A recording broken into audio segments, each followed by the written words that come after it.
కర్నూలు జిల్లా ఎమ్మిగనూరులో శివాజీ మహారాజ్ జయంతి ఉత్సవాలు ఘనంగా జరిగాయి. ఈ సందర్భంగా శ్రీ సీతారామాంజనేయుల స్వామివారి దేవాలయం నుంచి ఎద్దుల మార్కెట్ మీదుగా సోమప్ప సర్కిల్ వరకు శోభయాత్రను నిర్వహించారు.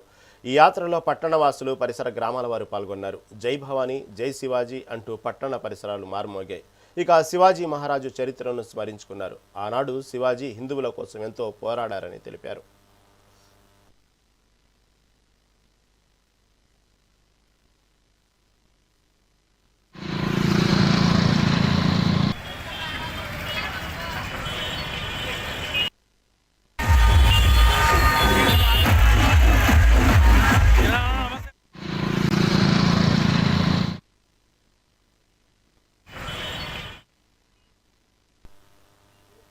అనంతపురం జిల్లా ఊడేగలం మధ్యాహ్నేశ్వర స్వామి రథోత్సవం ఘనంగా జరిగింది. ఈ సందర్భంగా స్వామివారికి ప్రత్యేక పూజలు నిర్వహించారు. ఇక మధ్యాహ్నేశ్వర జాతర సంబంధించినటువంటి కార్యక్రమానికి కర్ణాటక నుంచి కూడా భక్తులు తరలివచ్చారు.